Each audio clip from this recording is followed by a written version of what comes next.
Welcome to the second edition of Money Hangout. This is brought to you by Birla Sunlight, an investor education initiative. Uh, Last week we talked about why saving is not enough, and so a lot of people save. They save it for the future, but saving is not enough. You have to put your money to work, and your money should be working harder. And for that, investing is important. But there are a lot of barriers to it.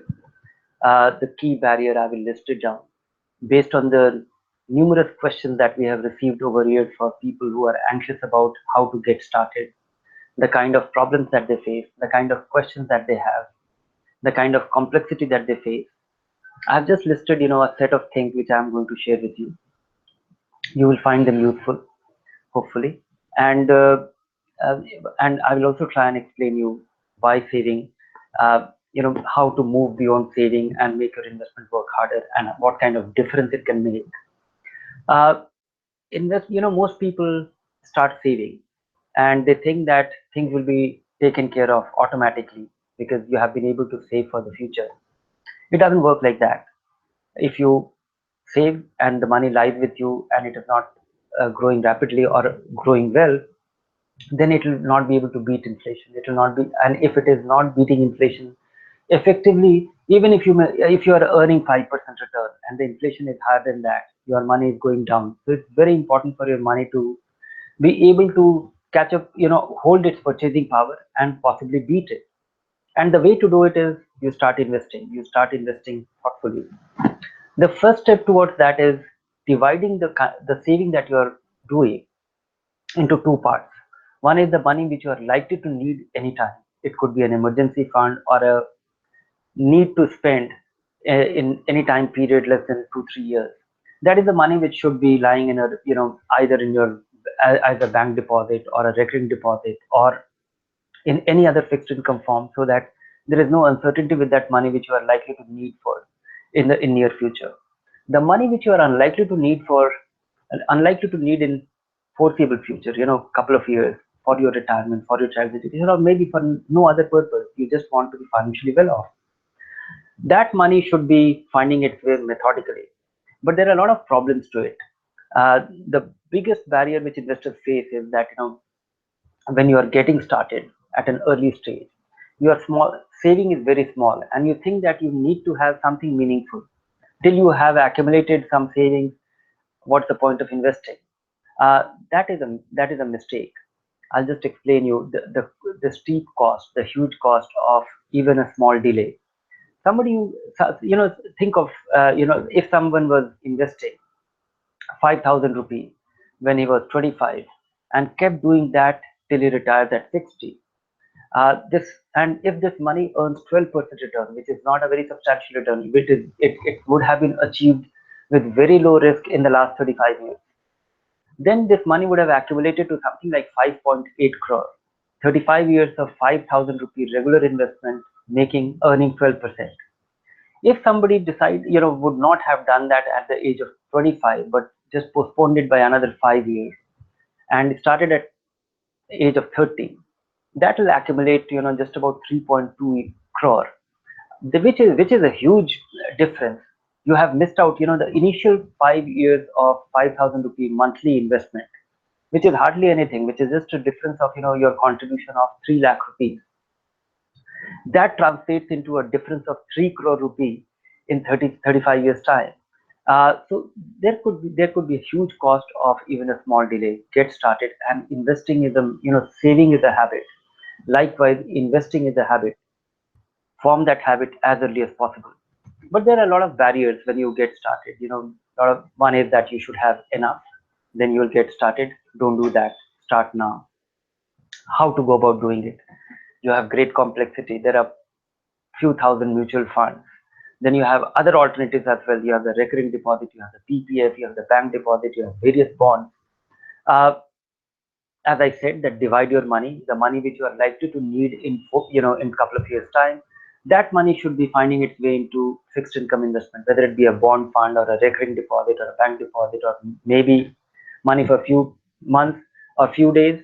It should be in a liquid fund or maybe even in your bank account. But money which you are unlikely to need for a few years, you should follow two rules. One is, keep it very simple. If you are a taxpayer, choose a tax saving fund, and choose a tax saving fund quickly and get started. There is a great value in getting started quickly, as I explained you. If you are not a taxpayer, then choose a balanced fund. These are more stable. They don't go up and down wildly, and this is a great way to start for anybody who has no experience of investing in the market, which can be very volatile at times, and it could be very injurious to somebody forming a habit. So, an investor, not a taxpayer, should start with a balanced fund. And if you are a taxpayer, start with your tax saving fund. Which ones to choose? Uh, keep a simple rule. Choose any fund from our universe of top rated funds. And there is a great value in getting started rather than, and even if you're not choosing the best fund, and it is not possible to actually choose the best fund beforehand, you have to see that which will be the best fund after you start investing. So if even if you are with a not so great fund but a good fund, you will be well off. It won't be hugely different from a not so yeah, from the best fund in its respective category. So this is the way to start. Important thing is that you should not be investing lump sum. You should be investing regularly. That is as important as getting started. And once you have done these things, then you have another problem, that the design of mutual fund. A lot of investors, there it is actually a frequently asked question, that every fund comes in two formats. One is a dividend plan, the other is a growth plan. As I said, that you are investing your long-term money, the money which you are unlikely to need in foreseeable future. That money, so you should consider investing in any equity fund or any market linked investment for the long term. Choose the growth plan. It's simple. All your returns will accumulate. You will not be getting any dividend, and that should be the goal. You should accumulate your savings to translate into something substantial rather than deriving periodic income while you are still investing regularly. Another complexity, not complexity, but some sophistication that has come, that if you need somebody's help, then there is a regular plan and then there is a direct plan. If you are sure about your discipline and you are confident that you can do these few steps to begin with on your own, then it makes sense to go with a direct plan.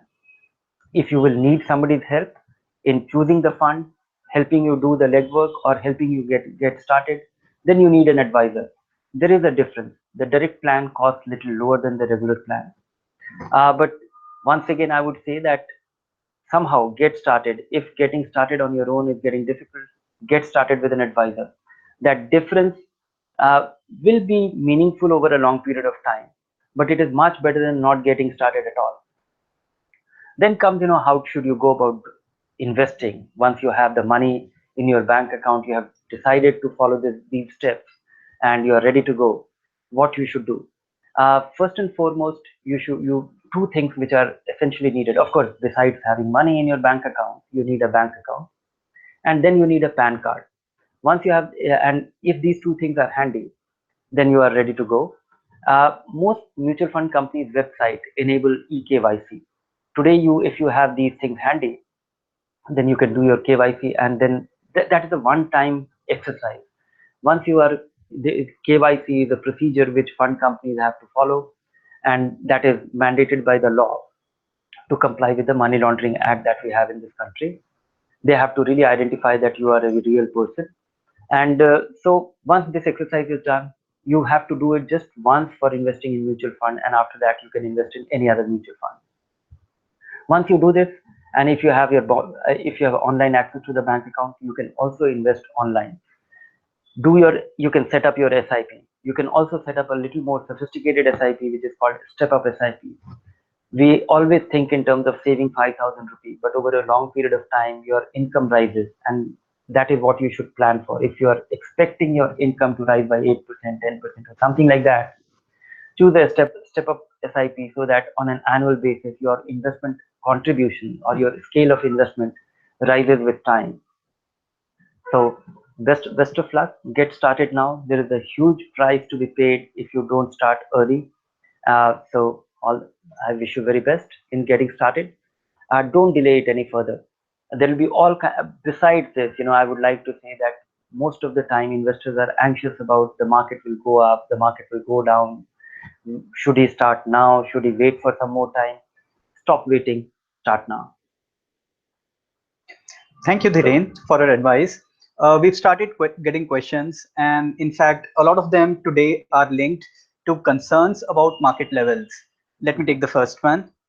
Uh, Abhishek wants to start an SIP of around 30,000 per month for over 20 years horizon, but he feels that the Nifty PE is too high at the moment. And he wants to know, is it a better strategy to invest in debt funds if Nifty PE is high and in equity when the Nifty PE is less than 20? What's your advice for him? He will keep waiting, and he will never invest, because once you see that, once you anticipate that the market is overheated, assuming that tomorrow the market comes down or it crumbles, then he will keep waiting for it to correct further, because he will be confident that he called the market correction right. And then market, the big moves in the market happens when you least expect it. So you will keep waiting. I have not come across too many fund managers who have been able to time the market perfectly. I don't expect an individual investor to be able to. You can be lucky. Sometimes it can be accidental, but I don't think there is a mechanism on which you will do it. And so I would say that it's your long-term money. If you're optimistic about the future, optimistic about the businesses, optimistic about the market over a 5-year, 10-year period, this will not matter. Two things to follow. One is, don't invest big amount of money, and invest your long-term money. If these two variables are in place, it is not worthwhile timing your market. Thank you, Dhiren. This next one comes from Biswadeep. He has a question from the other side. He wants to know, how should I determine when to sell? The primary determinant of when to sell is when you have met your goal. If you are investing to save for the down payment of your house, or if you are investing to buy your car and you plan that you will do it in 3-4 years, if your goals are met, by all means disinvest, sell, and actualize your goal. If there is no such goal, then there are two more occasions when you should consider, at least a fund should come on your watch list to sell. You bought a fund because it was doing well, and then the fund stops doing well. Then that is the reason why you should put it on your watch list. Don't do it in a rush. Don't, and give it some time. And giving it some time means that if it is a relatively new fund, if it's a 5-year-old fund and it was doing very well in the first 3-4 years, and after that 1.5 year time is it has been struggling or not doing as well as most other funds of similar kind, you should consider selling it. There are situations, when there is a fund which has done very well for 5-year, 10-year, 15-year, 20-year period, and it had a bad patch. Give it some more time. But the reason why you buy a good fund is that it should be doing better than others. When a fund does consistently worse than others, you should sell. There is a third reason when you should consider selling. If you get closer to your goal, if you are saving for your child's education and you are targeting an accumulation of 20 lakh rupees, the reason why you invest regularly is that you should be able to average it. As you get closer to the goal and you are likely to need the money in a staggered way, then disinvesting regularly is just as important. It is a converse of SIP. You do your monthly averaging, because if you wait for the last day to realize all your investment, the market may not be favorable. Market can be extremely volatile. So don't time your exit. The way I say that, the reason why I say that don't time your entry, exactly for that reason, you should not time your exit. As you get closer to your goal, sell your funds methodically and regularly. Moving on, Mr. Bhatia asks if it is the right time to invest in gold funds for their downside protection, considering the uncertainty of the US election. You will have these kind of uncertainties all through. My personal opinion is that gold is not a great investment. It is a good store of value. It has a very long history of preserving value. But and there are all kind of theories going around. But the primary reason why gold has done well in the last 5-7 years on different occasions is that 2008 happened. The financialization of gold, the creation of gold ETF is not a very old story. It happened 7-8 years back, and since then there was a new demand for gold, and then the 2008 crisis created a huge demand for gold because the equity struggled, fixed income struggled, all other kind of asset classes, even real estate struggled globally. So people thought that this was their flight to safety led to demand for gold. But I don't think it's a great long-term investment. You will not be able to beat inflation. Yes, it will be able to preserve the value in some form. It'll have the liquidity, it'll have the marketability. But I think the primary asset classes where investors should consider investing is fixed income and equity. And equity for the long term to optimize, because if you get inflation, you get inflation beating return, or the potential of inflation beating return only from equity, and fixed income to preserve your capital. And if at all you're a gold bug, then consider the sovereign gold bonds. That's a very interesting option. All other gold options incur cost. This is something which gives you 2.5% more. Also, it makes the return more tax efficient if it is held in the name of an individual. Thank you for that, Dhiren. So Dhiren's advice on that is clear. One, do not worry too much about US elections. And second, gold is not really a great investment.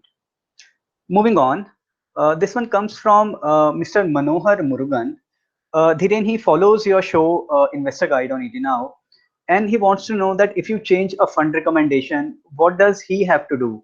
Should he also be redeeming the one that you dropped from your recommendation and purchase the newly added one? Yes, if a fund is dropped from a portfolio, we have been running these portfolios for 7 years, and and we do a very infrequent review of these portfolios. The whole idea is that investors should be investing in a set of funds and should not change their position. So every 1.5 years, we do a review, and we make some changes. When we make some changes, basically, a fund which was there for a reason, it has lost that reason. And that is the reason why you should stop investing in that fund and invest in the other fund. And for that reason, you should also substitute your existing holdings into the new recommended fund. But you should be conscious of two more things. One is that your investment of less than 1 year will be liable for capital gains tax as well as the load. So just hold your investment. If you are sitting on huge gains, and 1% is generally the exit load for redemption of investment made within 1 year. These are two things. So hold your investment of the last 1 year and redeem and move rest of the money, all your older investment. And once those investments get older than 1 year, then move that money as well. Moving on, this next one comes from one of our NRI viewers. Dhiren, he wants to know how can he start investing in mutual funds and whether his returns would be taxable. There are two things which he should be aware of. He should just be conscious of. One is that NRIs can invest. They can invest on a repatriable basis, which means you invest and you will get your money in your denomination or in your currency.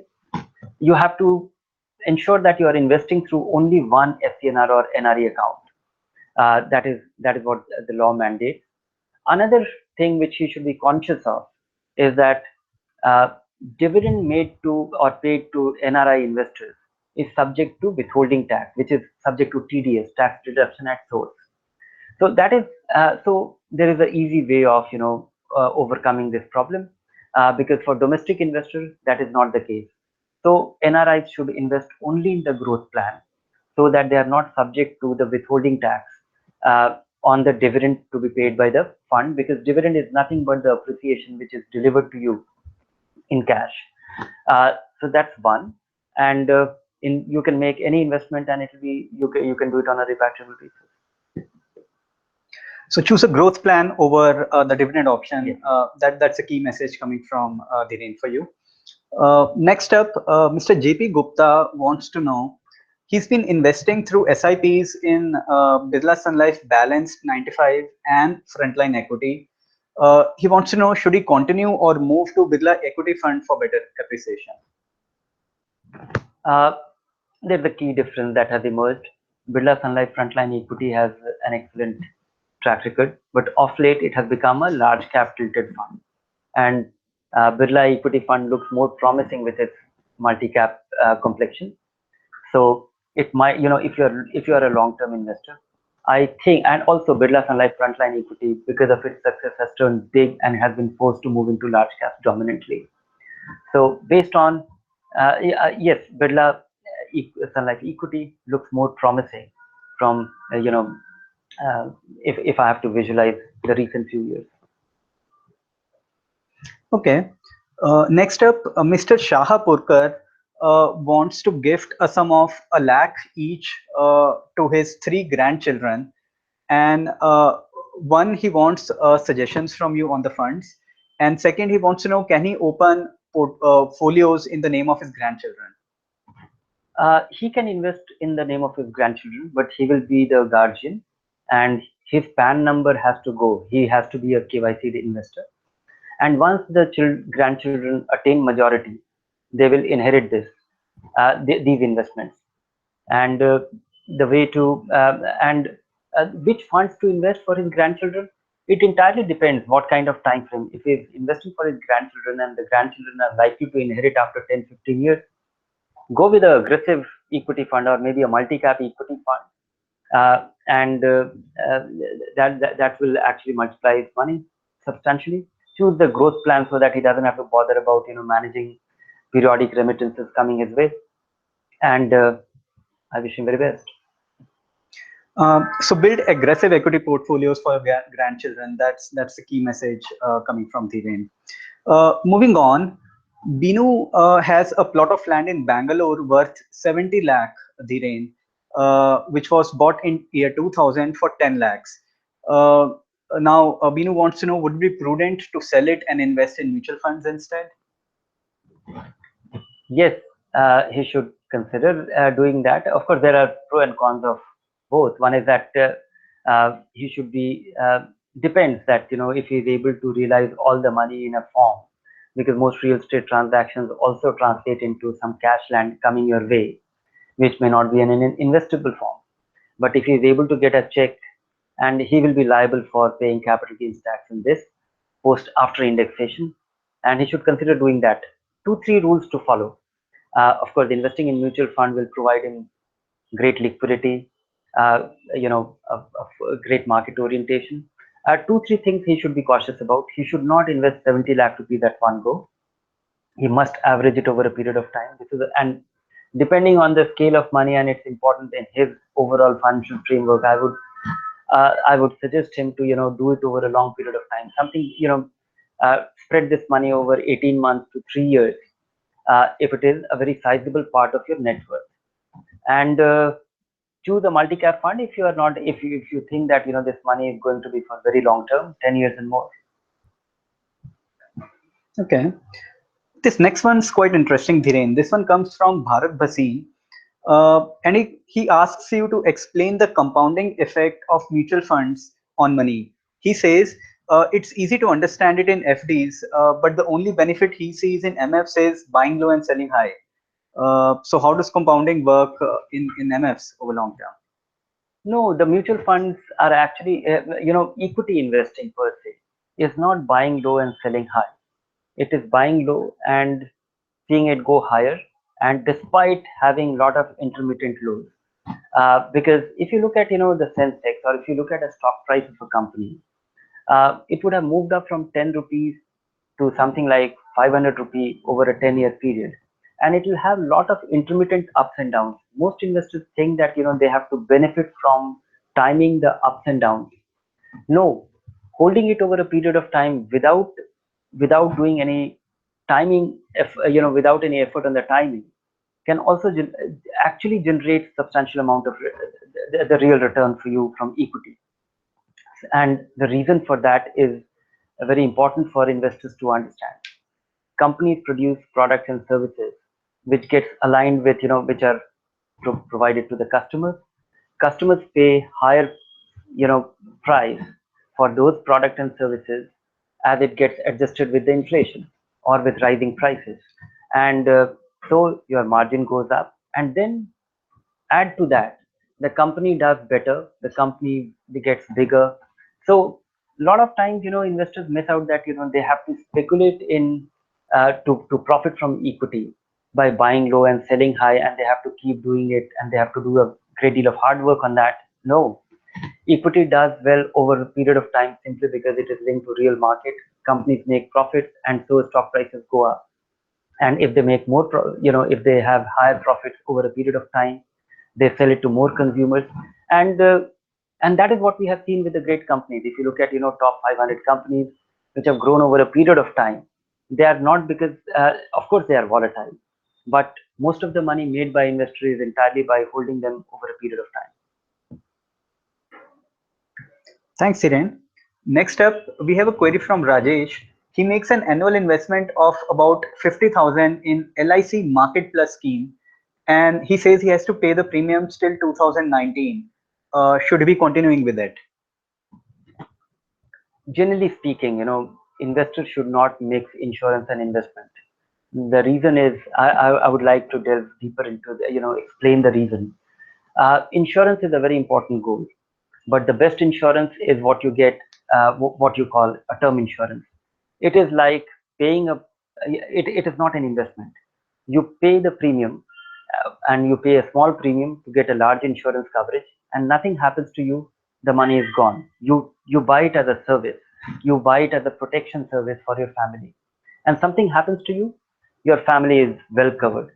So for at a young age, you can buy for 5-10,000 rupees annual premium, scale of term insurance, which will be something like 20 lakh, 30 lakh rupees. The moment you combine it with insurance, with investment, you get a very small amount of insurance. You get a very small insurance coverage, and even your investment is not very efficiently. You don't you are not able to objectively evaluate how your investment is doing. Don't mix it. Get a sizable insurance when you need it. Also, the need for insurance changes dramatically. You need the insurance only when you have financial dependence, and the need for amount of insurance that you need changes dramatically, because if you are single, no dependents, you don't need an insurance. The moment you get married and you have a financially dependent wife, then you need a sizable insurance. The moment you have kids, and this is also the phase of an individual's life when you don't have too much of investment or accumulated investment, so they will be more vulnerable if you are not around. So your need for insurance actually changes dramatically and very sizable in early stages of your life. And over a period of time, as you accumulate your savings, buy some assets, make your investment, buy your home, and the home becomes loan free, then the need for insurance actually comes down, because by that time, and once your children are settled, then you don't you even uh, the dependence comes down over a period of time. That insurance need cannot be fulfilled by insurance linked investment. You need to really look at it, look at term insurance closely. And in keeping investment independent is that you can evaluate it objectively. It's very tax efficient. You should change your investment when it's not doing well over a period of time. Mixing these two, you are unable to figure out what exactly is going on, and you don't necessarily get the best of either. So don't mix insurance and investments. That has been a long-standing advice from Dhiren. Moving on, Ashwini wants to know what parameters should be looked into for selecting fund schemes by a first-time investor, Dhiren. More importantly, you should the first step is as I was telling in the initial part of this hangout session, that you should be clearly able to divide whether you are what is the time frame of your investment. If you are investing to realize that money in 2-3 years time for a goal, then it has to be necessarily fixed income. And if it is for a non-negotiable goal, then it has to be only fixed income. If it is a little negotiable goal that you are saving or you are investing for a little negotiable goal, like down payment of a house, which can be done in a period of 3 to 5 years, then you can mix little bit of equity, something like MIP, which generally has 10-15. So which kind of fund to invest, that entirely depends on your orientation or your needs. Once you have done that, then 2-3 things to follow. One is the fund should be, you should eliminate the consistent underperformers on a risk adjusted scale. So our rating will be helpful. uh, limit your selection to 5-star, 4-star, and even some 3-star rated fund. Drop the 1-star and 2-star rated fund. I think using value research rating as an elimination factor will be useful. So you end up with a handful of funds. Also, dropping a lot of categories. There are many kind of funds, but most investors need only 3-4 kind of funds. When it comes to equity, I would say that first time investor requires a balanced fund. A tax saver needs a tax saving fund, or most investors who don't who have been used to the market, they need a multi cap fund. And I think these three kind of funds meet most of your goals. If you are investing for few days or few months or few weeks, consider a liquid fund. And if you are investing for 2 to 3 years for a non-negotiable goal, or you are very risk averse and you don't want to take chances, then maybe an income fund. These five kind of funds can actually fulfill most of your needs. And keep it simple, choose the appropriate kind, drop the poorly performing fund. Don't get, and one more important thing is, don't get attracted by the recent past performance. Most of the time investors go wrong because they choose a fund which did very well over the last 6 months or 1 year, and they try and catch that momentum, and they are generally disappointed. Okay. Next up, Dhiren, one of our viewers wants to know if it is a good time to invest in fixed maturity plans, and what option should he choose given that he's in a 30% tax bracket out of growth dividend and flexi dividend. A fixed maturity plan is almost like a fixed deposit coming in the format of a mutual fund. And it may not be a good time because I visualize that interest rates will keep coming down marginally over a period of time. And when in such a scenario, the income fund or the dynamic bond fund, they turn out to be more rewarding. They generate more return. And this is, of course, a one-time return. When you invest in a fixed maturity plan, your money is, the fund manager will buy the bonds for the period for which this fixed maturity plan has been floated, and it is generally for a 3-year period and more to derive the benefit of the capital gains indexation. So buying the bonds today does not provide you that advantage because the fund manager will buy the bond and it will mature very much in line with the maturity of the fund. So you will not benefit from the interim appreciation of the bond which will happen, because you will get all the redemption proceeds only on maturity. As compared to that, the income fund will appreciate and the fund manager will align and he will actually buy a longer maturity bond which will benefit more. So compared to fixed maturity plans, dynamic bond fund and income funds are better fixed income, long-term fixed income options.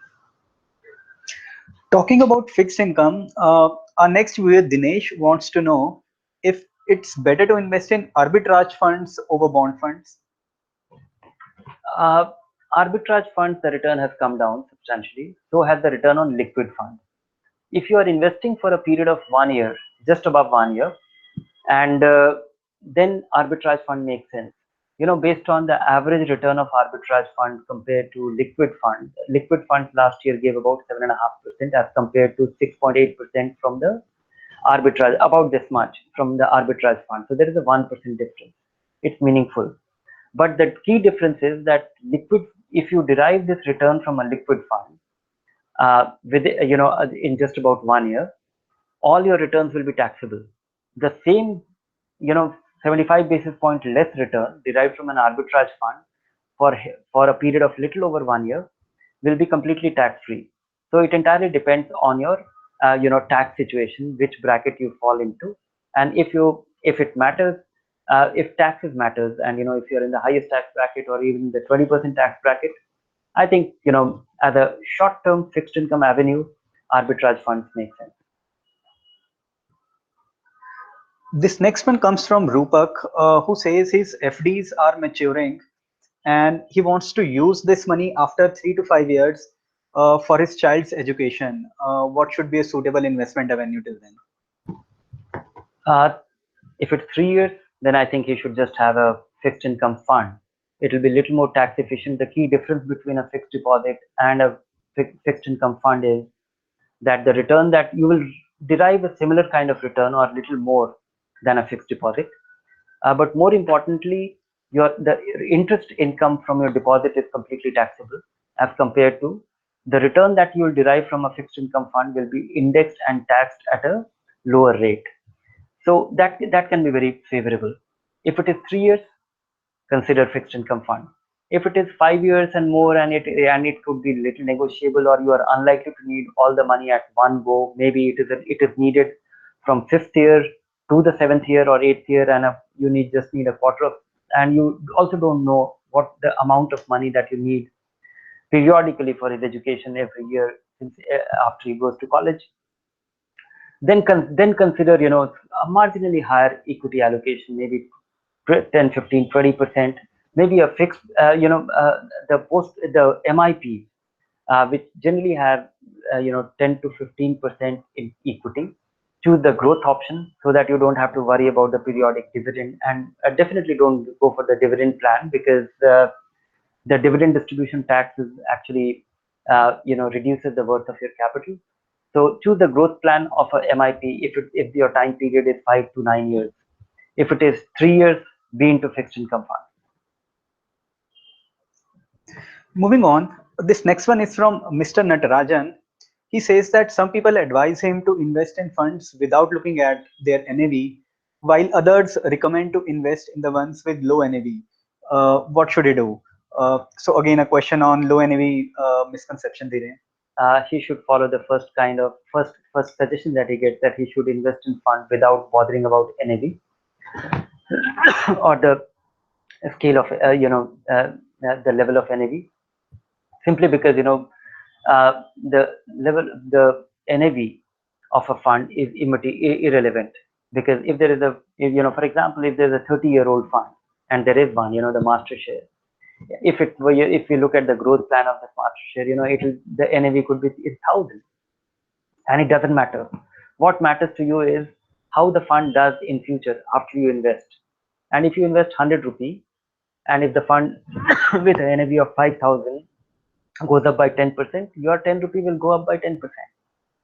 And so the level of NAV does matter. So do not at all pay attention to the NAV of a fund. That's again an oft repeated advice from Dhiren. Next up, Sameer says that the mutual fund ratings of value research for direct plans are 5-star, and for their regular plans they tend to be 4-star. So he wants to know, are regular plans good enough, or they continue to be good enough to invest? The difference in the rating is entirely because of the expenses, because the performance of the fund is different. If a fund is charging for the direct plan, the expenses, if the expense is 1.5% as compared to sorry 2.25% for the regular plan, then we have to worry.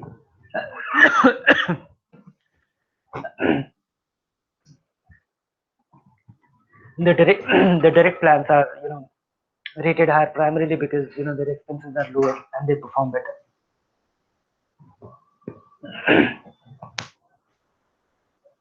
Sure, Dhiren. Next up, we have a query from Prameet, who wants to know if he should be investing in NPS. He's 35 years old. Depends. If he is a thoughtful investor and if he's investing in NPS for saving taxes only, it is an easy option. But I think we did this calculation, we did this comparison. There are certain advantages of equity, which when you invest in NPS, you get the ATC advantage, ATC benefit. All your investments or contribution up to 2 lakh rupees is deducted from your income for calculating taxes. That apart, you can't take your money back, or you can't take a partial redemption till you attain till you retire, which is 60. And after that, a good part of your money must be converted into annuity. And that I think is a, and the return from NPS uh, uh, is will be taxable. Uh, as compared to that, if you invest in a tax saving fund, you get the same benefit. You invest in the tax saving fund and you get the tax break. The money grows and it is tax sheltered. And when you withdraw it, it becomes entirely tax free because the investment was made in equity. So, given the current tax framework, if you are a disciplined equity investor, even for tax saving, investing in a tax saving fund is more beneficial and without any catch. Thanks, Hiren. We have time for one last query for today's session. This one comes from Mr. Ramesh. He's 29-year-old married person and he's father to a daughter. He started investing through SIPs in 2010 and he's been investing in HDFC top 200 with an SIP of 2000 rupees and Franklin India Smaller Companies Fund with an SIP of 5000 rupees. He would like your advice on his investments. Both are outstanding fund, except that HDFC Top 200 has struggled in the last few years compared to other funds. But it has such a compelling performance track record over such a long period of time that it is very hard to write off this fund. But yes, but he has well supplemented it with a small cap fund, which has been an outstanding in its category. So I think if he still has long term orientation, these two funds combined together makes perfect sense. Otherwise, generally speaking, investors should try and avoid anything which becomes very narrowly focused, a sector fund or a small cap fund or something like that. Investors should generally try and diversify as well as possible. And diversification also means diversification across styles and managers. So if you're investing 10,000 rupees, maybe investing in two multi-cap funds of two different companies will be helpful. If you're investing a larger amount, maybe few more, maybe four multi-cap fund will do the job. Diversifying beyond that is also not is counterproductive because you then will end up with a diversification of a scale which will drive your return to almost like an index fund. Thank you, Dhiren. We are closing in on the close of today's session. Any parting advice for our viewers today? Get started. We have too much of noise. We have the whole country right now, or even the investors are worrying about whether Mr. Trump will win, or whether Brexit will happen, whether Mr. Tata or the mystery of at Tata, uh, or the high valuation of the mid caps and the small caps. If you keep waiting for this, or what will happen as a result of GST, the monsoon. So we have too much noise. Uh, get started now.